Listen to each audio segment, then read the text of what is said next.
Primeiro livro dos Reis, capítulo de número 19. Nós vamos fazer uma leitura um pouco extensa. Gostaria de ler até o versículo de número 19 também, até o versículo de número 18.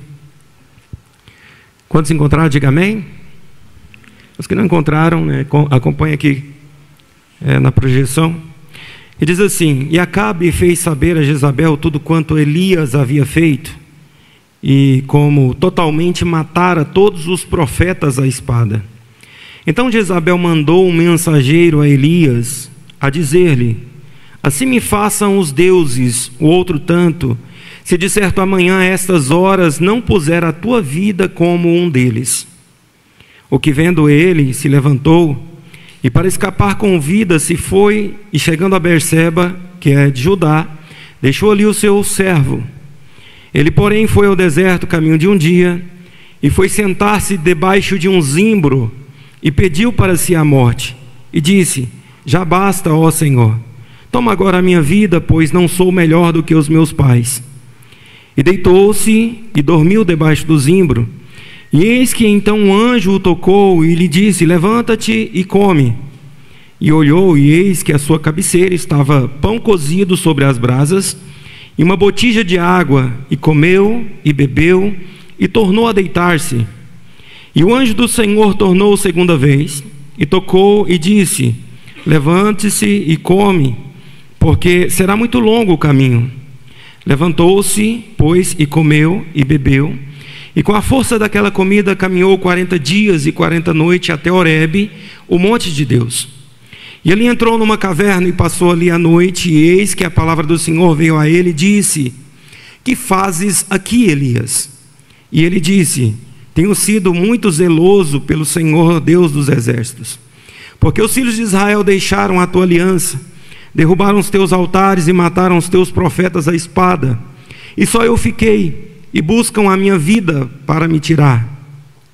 E Deus lhe disse: Sai para fora e põe-te neste monte perante o Senhor.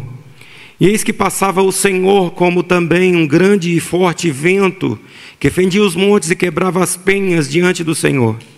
Porém o Senhor não estava no vento. E depois do vento um terremoto, também o Senhor não estava no terremoto. Depois do terremoto um fogo, porém também o Senhor não estava no fogo. E depois do fogo, uma voz mansa e delicada. E sucedeu que, ouvindo a Elias, envolveu o seu rosto na sua capa, e saiu para fora, e pôs-se à entrada da caverna. E eis que veio a ele uma voz que dizia: Que fazes aqui, Elias? E ele disse: Eu tenho sido em extremo zeloso pelo Senhor Deus dos exércitos, porque os filhos de Israel deixaram a tua aliança, derrubaram os teus altares e mataram os teus profetas à espada, e só eu fiquei, e buscam a minha vida para me tirarem.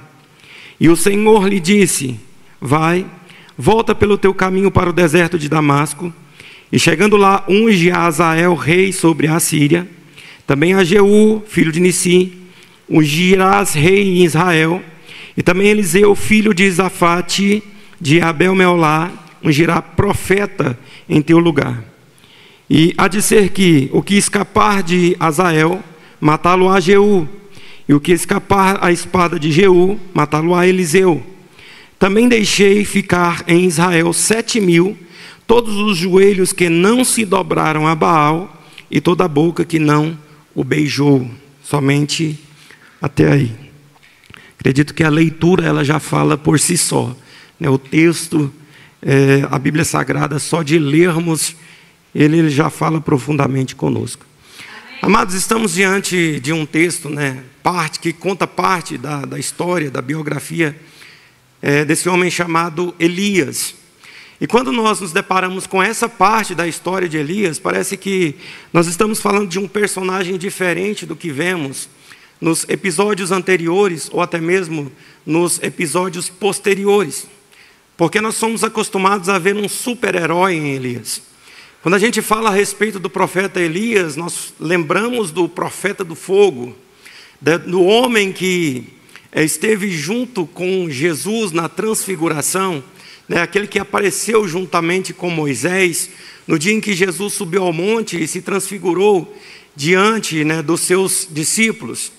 Nós lembramos de Elias como o homem dos feitos milagrosos, de alguém que não teve medo do rei do seu tempo, e nem das leis do seu tempo, de um homem que desafiou o rei, que profetizou contra o pecado e a idolatria do seu tempo. Nos capítulos anteriores nós vamos ver Elias surgindo no cenário onde há forte idolatria, muito pecado. Então Elias se levanta e diz: olha, certo como vive o Senhor, que não haverá chuva durante os próximos dias, a não ser segundo a minha palavra. Porque havia pecado, idolatria. Esse homem se levanta com coragem, com vigor, na contramão de tudo que vai surgindo no seu tempo, as leis, a idolatria do seu tempo, o pecado no seu tempo. Então Elias é esse homem, o homem que tem coragem de profetizar, o homem que tem coragem de enfrentar o rei, um homem que é servido pelo Senhor quando há fome em Israel, um homem que lança desafios a todos os profetas de Baal, aos sacerdotes de Astarote, e diz: olha, aquele Deus que responder com fogo, certamente esse é que é Deus. Então vamos fazer um desafio. Então esse é o profeta Elias que nós somos acostumados a ver, um homem heróico, um homem que nós vemos como, às vezes, como um super-homem, um homem que nos episódios posteriores nós vamos ver ele também, da mesma forma, orando e o fogo descendo do céu, consumindo os soldados inimigos.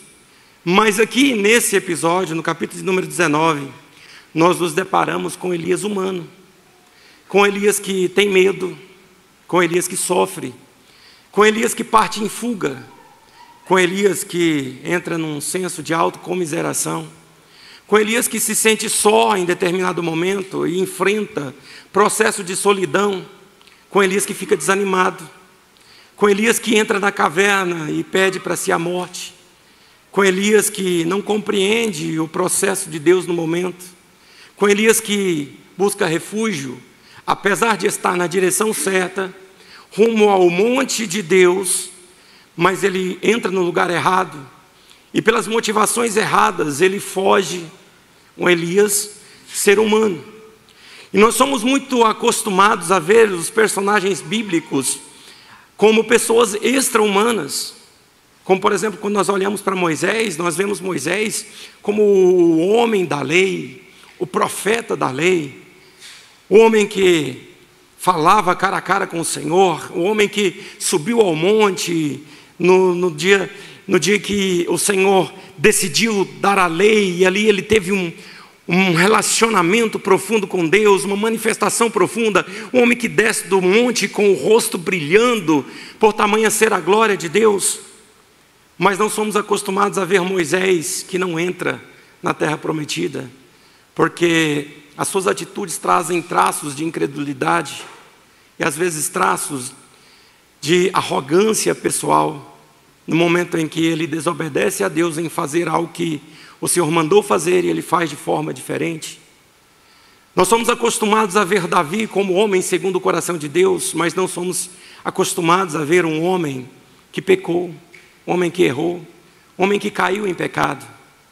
Nós somos acostumados a ver os homens da Bíblia pelos seus feitos, mas em Hebreus capítulo de número 11, nós vamos ver que o autor ele traz para a gente o entendimento de que esses homens só faz todas essas coisas, não pela sua própria força, não pelo seu próprio caráter, mas pela fé que eles têm em Cristo Jesus. Então não se trata daquilo que nós fazemos ou de quem somos, mas de em quem nós cremos e depositamos a nossa fé, porque de fato todos nós temos em nós a semente adâmica. Em algum momento da nossa vida, podemos nos encontrar em fragilidade e também ter vontade de entrar numa caverna. E também ter vontade de fugir. Às vezes é muito ruim quando a gente assiste um filme de herói, porque os heróis para nós são os imortais. E às vezes a gente fica assistindo o filme e pode morrer todo mundo à sua volta, mas a gente não quer que o herói morra. E aí a gente diz o seguinte: ó, se o herói morreu no final, o filme foi ruim. Fala assim, como foi o filme? Ah, foi ruim. O ator principal, o herói, morreu no final. Eu assisti pela primeira vez Coração Valente, representado por Mel Gibson, né, que era o personagem William Wallace, que lutava pela libertação do seu país, com ousadia, coragem, mas quando ele é aprisionado, em todo momento a expectativa que a gente tinha é que ele fugiria dali, que ele ganharia força, faria como Sansão, de alguma forma que ele não morresse, mas aí, por fim ele morre, e a gente fica triste.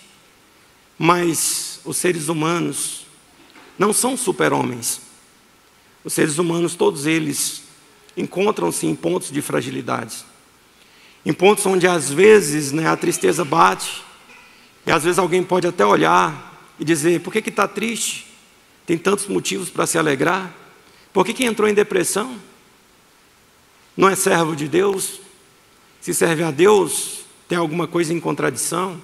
Está em depressão e serve ao Senhor? Mas os servos de Deus também ficam tristes. Os servos de Deus também passam por provações. Os servos de Deus também têm fragilidades. Por mais que exista fé, e uma fé que forme dentro de nós todos os dias a imagem do Filho de Deus, que exista um Cristo sendo formado em nós, através da semente que foi depositada dentro de nós, e um novo homem nasceu e está crescendo dentro de nós. Existem ainda traços do velho homem que existe dentro de nós, e esse velho homem, ele tem medo, esse velho homem fica triste, esse velho homem às vezes foge em determinados pontos da situação. Mas essa história também nos traz o exemplo de encorajamento da parte do Senhor, porque se de fato em alguns momentos nós, por motivações erradas, nós fugimos, Deus está dizendo aqui nesse texto, e a ênfase que eu quero trazer nessa manhã desse texto é a pergunta de Deus para Elias: o que é que você está fazendo aí? O que é que você está fazendo na caverna? Porque de fato os servos do Senhor não têm um lugar na caverna, mas têm um lugar no monte. O caminho, a trajetória pela qual Elias deveria percorrer, sim, seria o caminho que ele percorreu, mas até o Monte Horebe, que era o lugar do encontro com Deus, porque o Monte Horebe é conhecido como o Monte de Deus, o monte onde o Senhor trouxe a lei, onde o Senhor se manifestou de forma poderosa, o monte onde o Senhor se relacionou com Moisés. Mas no monte também tem um lugar que é uma caverna, e às vezes algumas pessoas, ao invés de encontrar o seu refúgio no monte onde Deus se manifesta, porque a palavra do Senhor nos diz que de fato Ele é o nosso refúgio e a nossa fortaleza, às vezes se refugiam em cavernas, onde dentro da caverna se encontrarão com seus piores sentimentos, um sentimento de medo, de solidão, um sentimento de rejeição, um sentimento de que você não é quem você esperava ser. E a frustração às vezes toma o coração do ser humano, e ele não cumpre de fato o propósito pelo qual ele foi chamado para cumprir, porque ele está preso dentro de uma caverna, se refugiando onde ele não deveria estar.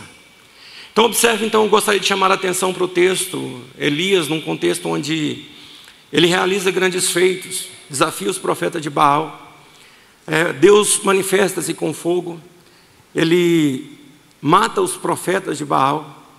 Daí então ele anuncia que novamente haveria chuva, e depois dele anunciar através da ordem do Senhor, vai chover novamente, ele diz: olha, fala para Acabe correr, porque a chuva vai cair, se ele não correr a chuva vai pegar ele pelo caminho.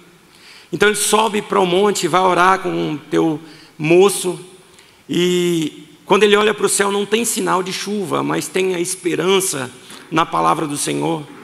Então por 7 vezes ele ordena: olha, fala para o moço, olha, vai lá e olha, para ver se tem algum sinal no céu. E ele ora, e o moço vai e volta, não tem sinal nenhum.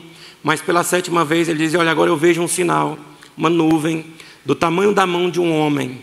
É o suficiente para entender que Deus já manifestou o seu milagre. Nós precisamos apenas do sinal. O sinal o próprio Cristo, ele diz, olha, eu já dei um sinal e eu não vou dar outro sinal, senão o sinal de Jonas, que é o sinal da ressurreição. Nós já temos o sinal de que todas as promessas de Deus se cumprirão sobre a nossa vida, porque nós servimos um Deus que morreu, mas que ressuscitou. Então entenda que todas as promessas de Deus para mim e as promessas de Deus para você, elas vão se cumprir, porque o sinal já foi dado.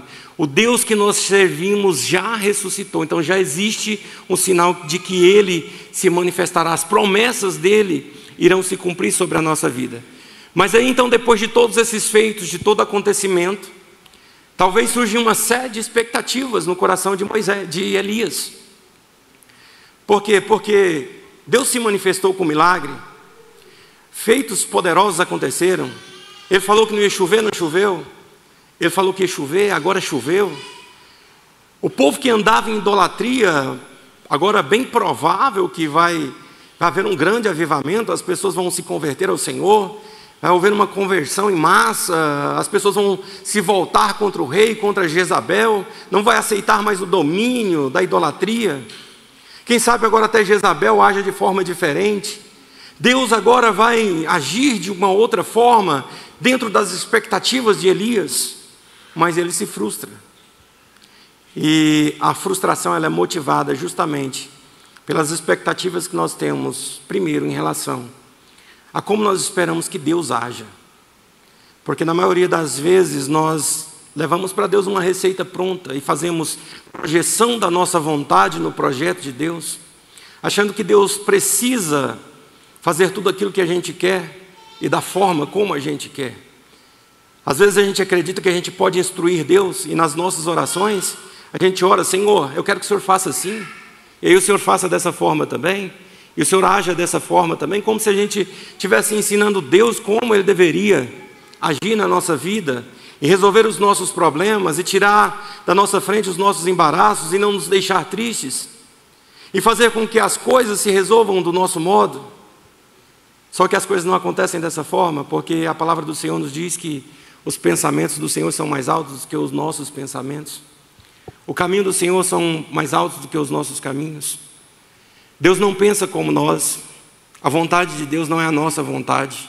E na maioria das vezes a nossa vontade, ela entra em contradição com a vontade de Deus. Existe uma frase que diz que quando a vontade do homem ela se encontra com a vontade de Deus no caminho, uma das duas precisa morrer.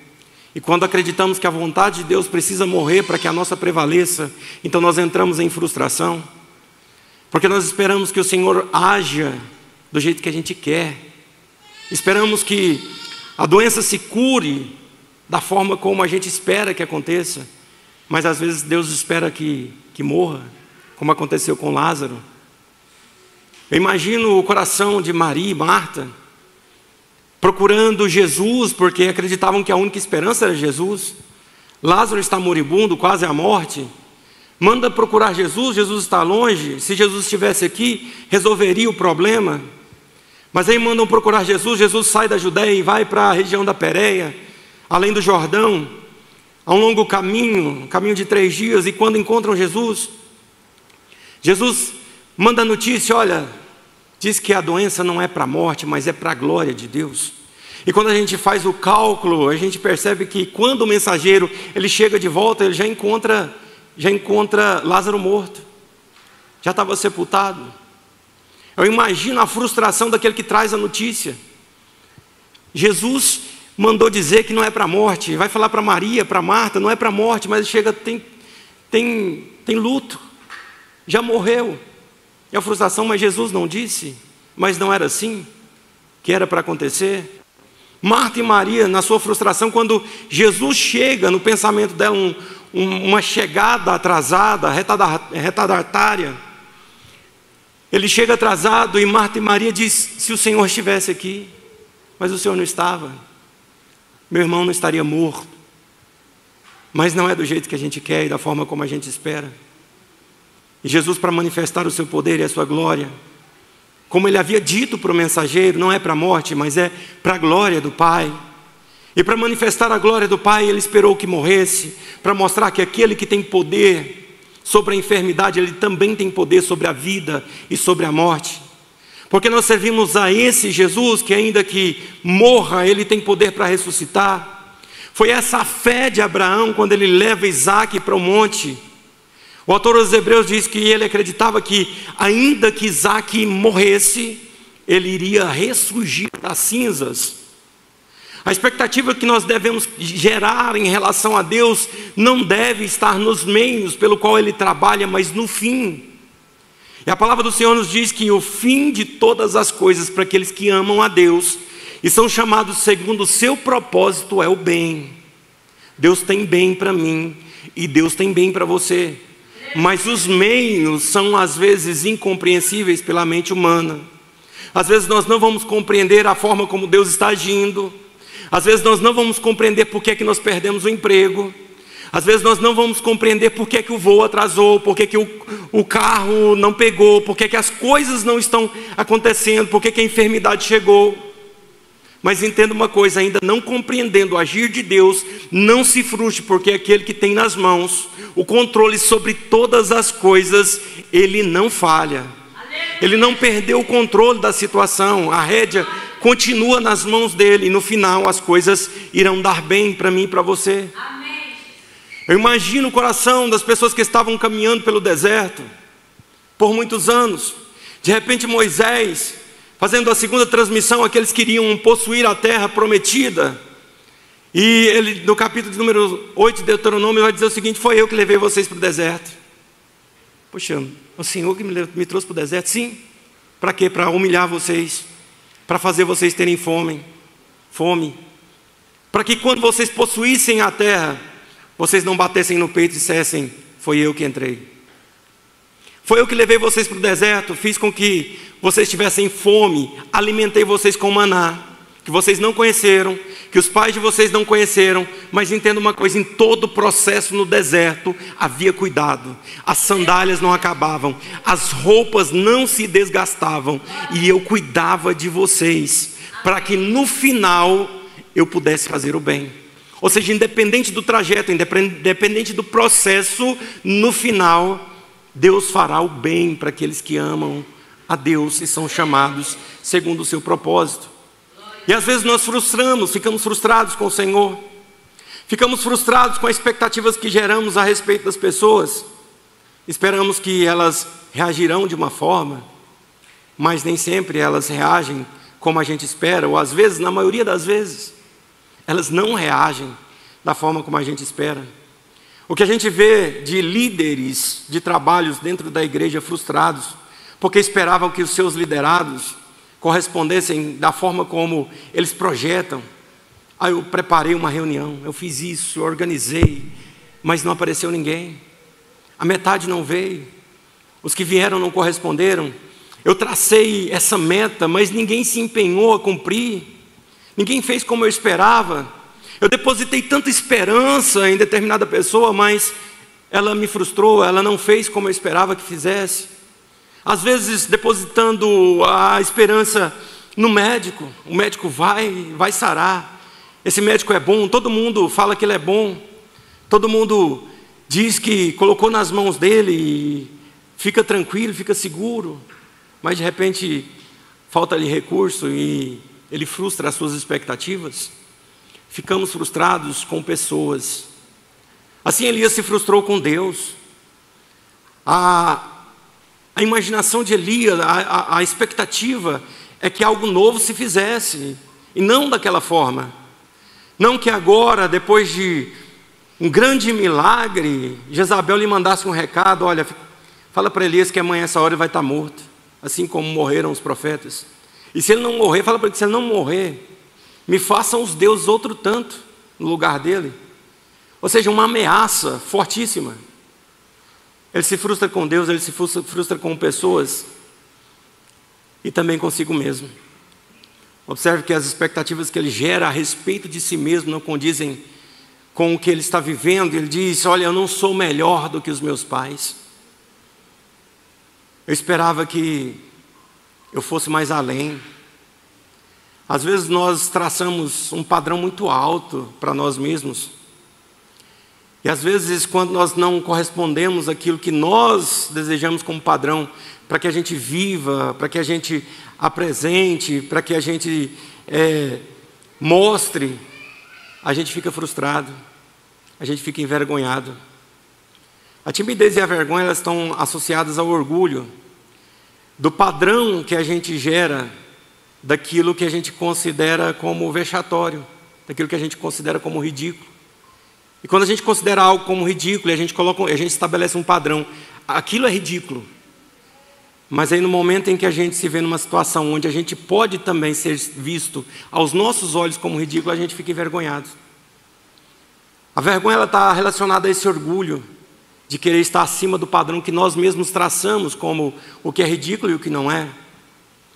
E às vezes a gente se frustra com esse padrão, a gente se frustra com a expectativa que a gente gera. Não, eu pensei que eu fosse passar naquele vestibular, mas eu não consegui. Eu pensei que eu fosse passar naquela prova do Detran, eu não consegui. Eu pensei que as coisas fossem acontecer dessa forma, eu esperava tanto, mas não aconteceu. E aí a frustração de Elias faz com que ele pegue um caminho de fuga. Ele começa a fugir quando na verdade ele deveria enfrentar. Porque observe que quem ameaça Elias não pode ser mais poderoso do que aquele que estava com Elias. Observe que os feitos que vinham se seguindo eram feitos poderosos de Deus na vida daquele homem. Muitas manifestações do Senhor, milagres acontecendo, mas diante de uma ameaça de morte, Elias então começa a fugir. Da mesma forma acontece conosco quando nós nos esquecemos de quantas vezes o Senhor esteve do nosso lado manifestando cura, manifestando livramentos, nos abençoando em determinados pontos da nossa vida, onde com as nossas forças nós não iríamos além, mas aí em determinados pontos da nossa vida também. Quando a gente se vê diante de determinadas situações, a gente se esquece desse Deus que está no nosso lado e coloca a situação como algo que é maior do que esse Deus que está conosco. E colocamos em xeque a nossa fé. Então começamos a duvidar. O C.S. Lewis, ele fala algo interessante. Ele diz que a fé é o artífice da perseverança, mas o coração humano ainda luta contra a sua própria fragilidade. Ou seja, existe algo frágil dentro de nós que persiste em lutar contra a fé que existe dentro de nós. E essa guerra, às vezes, quem ganha é a incredulidade. Às vezes o medo toma conta do nosso coração e nos esquecemos de que existe um Deus forte conosco, um Deus poderoso que não perde batalhas. E partimos em fuga. E quando Elias então parte em fuga, ele sai da região norte do Monte Carmelo, do lugar da região do Monte Carmelo. E o texto diz que ele está agora em Berseba, onde ele deixa o seu moço. Berseba já ficava do outro lado, na região sul, em Judá, na saída para o deserto. Observe que ele já caminha há alguns dias fugindo de Jezabel. E chega em um momento então onde ele comete um dos erros que ele não deveria cometer, que é seguir a sua caminhada sozinho. Ele deixa ali então o seu moço e ele parte rumo à solidão. Às vezes a solidão são traços de desânimo e de próprias características de depressão que está batendo a porta de alguém e ele caminha em direção à solidão. Às vezes reclama de estar só, mas na maioria das vezes ele se coloca em solidão, porque se afasta das pessoas. Começa a afastar as pessoas que estão à sua volta, as pessoas que estão perto de você. Ele diz, não, fica aqui, eu quero ficar só. E ele entra então no processo de solidão, então ele começa a caminhar sozinho. Deixa o seu moço então em Berseba e ele sai, e ele caminho de um dia. Então durante um dia ele caminha e vai até o deserto, onde ele se encontra totalmente exaurido, as forças físicas acabam ali. Então ele fica fraco naquele lugar. Eu acredito que com muita fome, sede, o desânimo bate nele e ele deita embaixo de um pé de árvore, um zimbro, e ele então dorme ali naquele lugar. Encontra-se então fraco, às vezes debilitado e dormente. Às vezes esse é o estágio que algum de nós nos encontramos. talvez hoje, pelas circunstâncias que nos frustraram, por situações que nos deixaram tristes e fizeram com que nós partíssemos em fuga. E da mesma forma, talvez estamos rumo a uma caverna que não vai resolver o nosso problema, que não é o lugar que Deus quer que a gente entre. Estamos buscando refúgio no lugar errado, ao invés de buscar refúgio no Senhor. E essa fuga nos leva à exaustão e à dormência.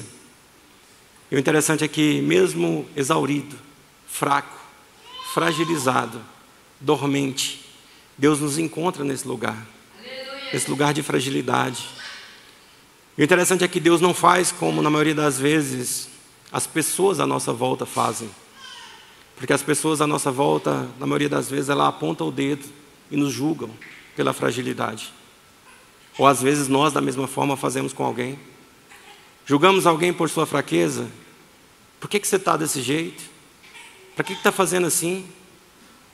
Tem tanto motivo para não fazer isso. E às vezes acorda, levanta dessa situação. Você não tem que ficar assim. Mas Deus não aponta o dedo.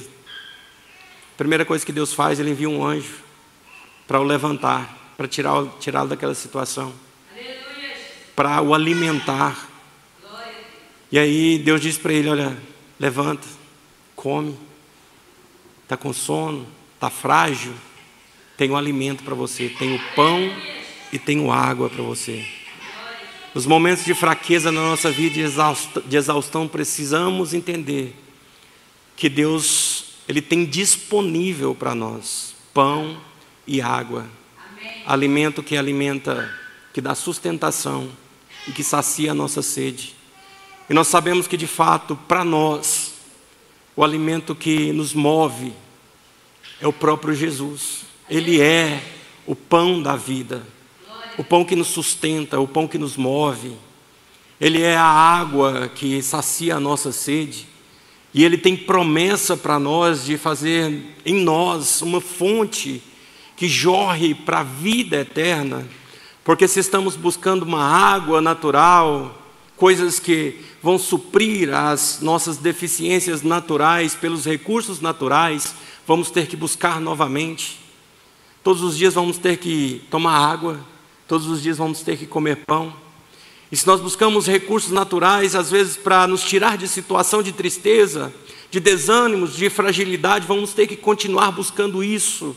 Mas se tivermos um entendimento, como Jesus ensinou aquela mulher que estava à beira do poço, dizendo: olha, quem bebe dessa água tem que beber todo dia, mas quem beber da água que eu lhe der, eu farei nele uma fonte a jorrar para a vida eterna. Se nós nos alimentarmos de Cristo Jesus todos os dias, e como eu alimento-me de Jesus através da sua palavra, a palavra é luz para os nossos pés, lâmpada para os nossos caminhos, a palavra que sustenta-nos, ela nos dá sustentação, porque através da palavra nós encontramos Jesus e nos alimentamos de Jesus. Através da oração, quando nós oramos e nos relacionamos com Deus, saciamos a nossa alma com uma água, que não é uma água comum, mas é uma água que sacia toda a sede humana, porque a sede que nós temos é sede de Deus. O salmista diz que assim como uma corça anseia pelas águas, nós ansiamos pelo Senhor, a nossa alma é sedenta de Deus. E esse pão e essa água nos fortalece para caminhar. Mas muitas vezes nos alimentamos do pão, da água, mas dormimos novamente. E Elias, pela segunda vez, ele dorme de novo. Às vezes a gente vem para a igreja, a gente se alimenta da palavra, a gente ora, a gente se alimenta de Jesus. A minha alma que estava sedenta agora sai daqui alimentada, mas lá fora eu durmo novamente, caio novamente nas crises, entro novamente nas tristezas, nas angústias, nas fragilidades. Toda a rotina volta novamente.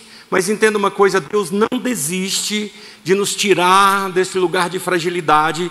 Deus não desiste de nos alimentar novamente. E por segunda vez o texto diz que o anjo, mais uma vez, ele vai até Elias e diz o seguinte: olha, levanta, come e bebe novamente, porque tem pão, tem água e tem uma caminhada. E a caminhada é longa e você precisa de força para caminhar.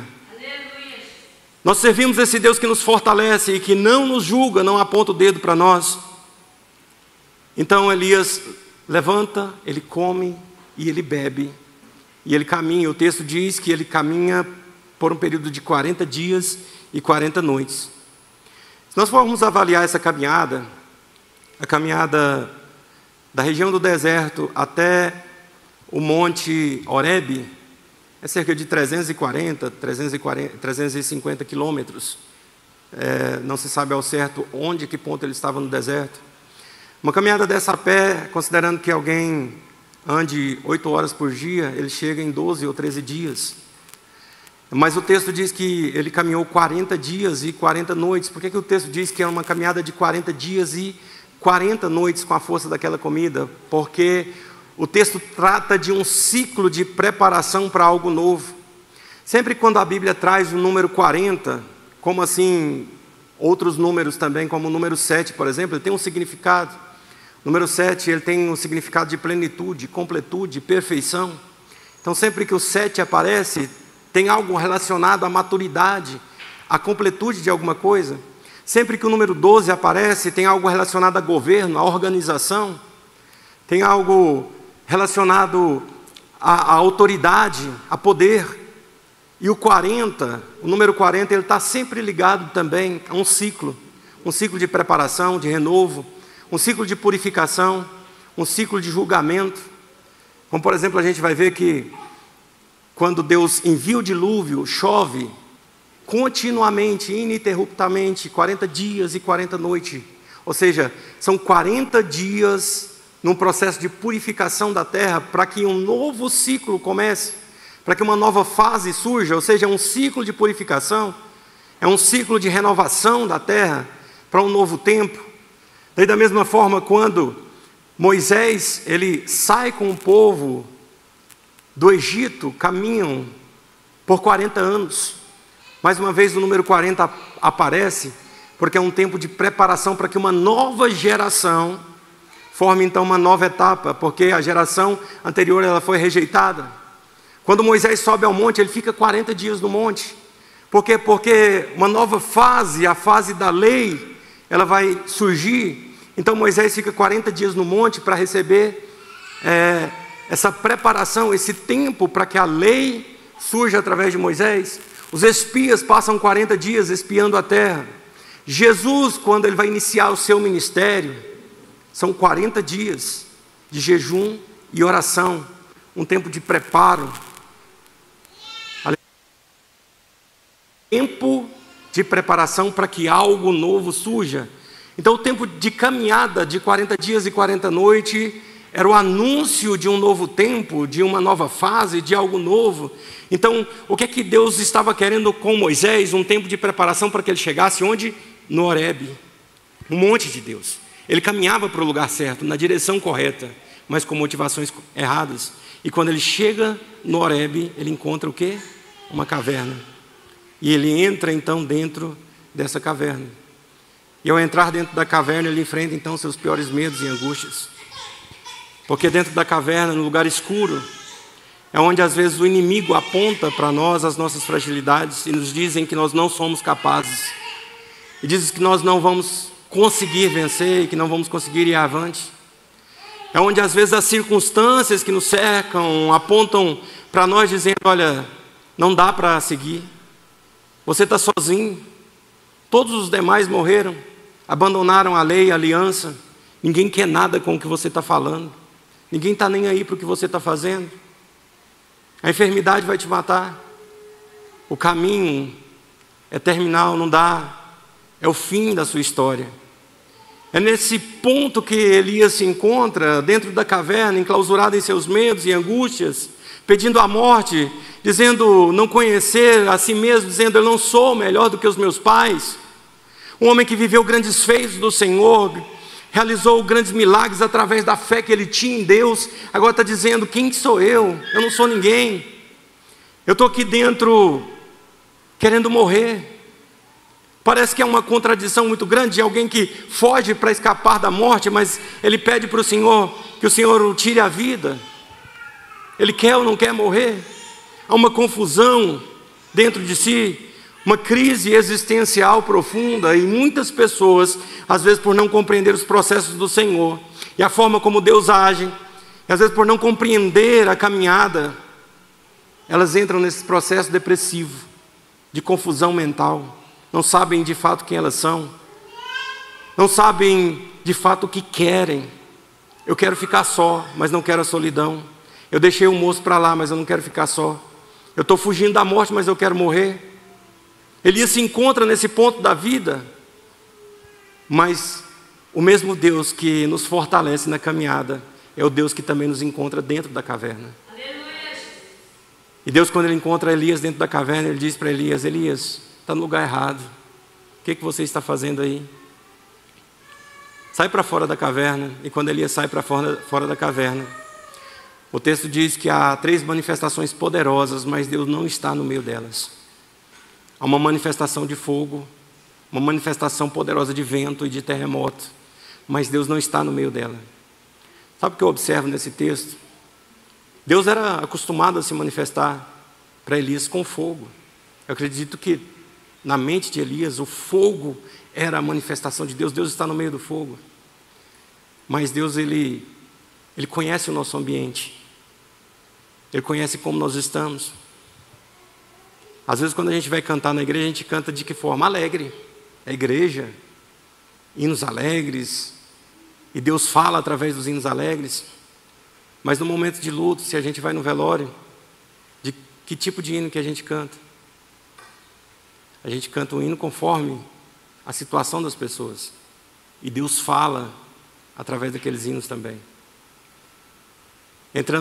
Encontrando Elias na caverna, Deus conhecia a situação de Elias, e Ele não se manifesta de uma forma majestosa, nem uma forma poderosa.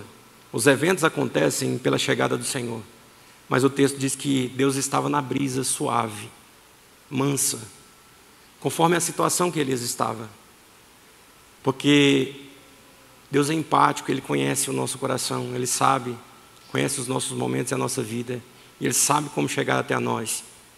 Ele diz mais uma vez para Elias: Elias, o que é que você está fazendo aí dentro? A resposta de Elias não é com relação ao que ele está fazendo lá dentro, mas as motivações que o levaram a estar ali. Ele diz: eu estou contrariado porque todo mundo abandonou o Senhor, quebraram a aliança, os profetas morreram à espada, eu estou sozinho, Senhor. Meus planos frustraram, eu esperava muita coisa e não aconteceu. Eu esperava que o Senhor agisse diferente, o Senhor não agiu. Eu esperava que as pessoas correspondessem aos milagres e elas não corresponderam.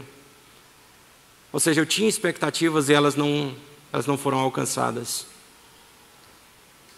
Mas mesmo em meio a tanta frustração, Deus disse para ele: o projeto não acabou na sua vida. Volta para o caminho de Damasco. Ainda tem muita coisa para fazer. Tem gente para ungir a rei. Encontra um moço para te substituir. Não caminha mais sozinho, não. Quando ele volta pelo caminho, ele encontra com Eliseu e ele retoma então o andar a 2. Ele deixa agora a solidão e começa a andar com Eliseu. Existe ainda ministério a ser cumprido. Entenda uma coisa: o projeto de Deus só para na sua vida e na minha vida quando Deus determinar o fim. Amém. Eu não posso determinar um fim para os projetos de Deus na minha vida e dizer: Senhor, eu fiquei frustrado, eu vou parar. Eu fiquei frustrado e as coisas não aconteceram como eu esperava, então eu estou abandonando. Eu fiquei sozinho. E Deus vai dizer o seguinte: olha, não está sozinho não, tem muita gente. Ainda tem 7.000 joelhos que não se dobraram e 7.000 bocas que não beijaram a Baal. O projeto não acabou. Você não é o último da história, não. Tem gente para te acompanhar. Vou levantar pessoas para caminhar junto com você. Você não precisa viver uma vida de solidão. Volta para o caminho. Volta para o caminho, sai da caverna e volta para o caminho, que o projeto continua. Existem reis para serem ungidos através de você. E nós vamos ver que depois sim de todo o projeto ser acabado, concluído pelo Senhor, aí o Senhor o toma de uma forma gloriosa no redemoinho. Entenda uma coisa: tudo aquilo que Deus projetou para a sua vida, por mais que você não entenda, por mais que não esteja acontecendo da forma como você esperava, você vai viver. É Deus que vai colocar o ponto final. O ministério só termina quando Deus diz está acabado. O projeto na sua casa, no seu casamento, na sua história, na sua vida, na sua família, na sua profissão, só acaba quando Deus coloca um ponto final. Amém. Você não pode fugir daquilo que Deus tem colocado sobre a sua vida e simplesmente se esconder e dizer: Senhor, está confortável aqui? Me mata aqui mesmo. Eu preciso acabar com a minha vida, porque está desconfortável viver lá fora. Deus, Ele não nos chamou como covardes para fugir das coisas que nos amedrontam, mas pelo contrário, Ele nos convida a enfrentar, ser forte e corajoso. Tão somente digo, ser forte e corajoso. Tenha coragem, porque quem está com você na caminhada é mais forte do que todos os seus medos e todas as suas angústias. Quem está nos tirando da caverna todos os dias que nós entramos é aquele que tem poder para nos fazer caminhar, para traçar uma nova história, gerar um novo ciclo sobre a nossa vida. Amém. E se Ele nos manda caminhar mais 40 dias e 40 noites, é porque Ele quer algo novo sobre cada um de nós. Que nós possamos viver os feitos do Senhor e entender que o Senhor não nos quer enclausurados em nossos medos e debilitações e fragilidades, mas pelo contrário, o Senhor nos quer ativos na sua obra, nos quer ativos na vida, revigorados, porque o Senhor, Ele tem isso para cada um de nós. Nessa manhã o Senhor tem uma mensagem de vida para mim e para você, para que a gente vença, suplante todo o desânimo que Satanás tem tentado colocar sobre o nosso coração. Toda palavra negativa lançada contra nós para dizer: você não vai avançar. O Senhor está dizendo nessa manhã: você vai sim, porque é eu quem estou contigo. Por mais que o mundo ande na contramão daquilo que Deus espere, por mais que as situações não estão da forma como você achava que elas deveriam acontecer, por mais que você olhe para o cenário mundial e você diga: mas nós estamos vivendo em um tempo de arrefecimento espiritual, o mundo está em idolatria, o mundo está em pecado, Deus tem levantado você na nossa geração para fazer diferente. Eu e você somos pessoas pelas quais o Senhor escolheu para que nós pudéssemos avançar no nosso tempo, levar a palavra do Senhor no nosso tempo e transformar a nossa geração. E o que é que nós vamos fazer? Vamos entrar na caverna também? Não. Nós vamos nos apoiar no Senhor e dizer: Senhor, eis-me aqui. O que o Senhor quer que eu faça, independente da compreensão que eu tenha sobre o caminho, sobre os seus métodos, porque se de fato eu desejo uma paz que excede todo o entendimento, eu tenho que estar disposto a não compreender conforme essa paz é, e conforme os caminhos do Senhor trabalham, mas na certeza de que no final, todas as coisas serão bem-sucedidas, porque eu sirvo a um Deus que não mente, que não falha, e que Ele me leva pelos caminhos corretos. Eu gostaria de convidar a se colocar em pé. Eu quero orar por você.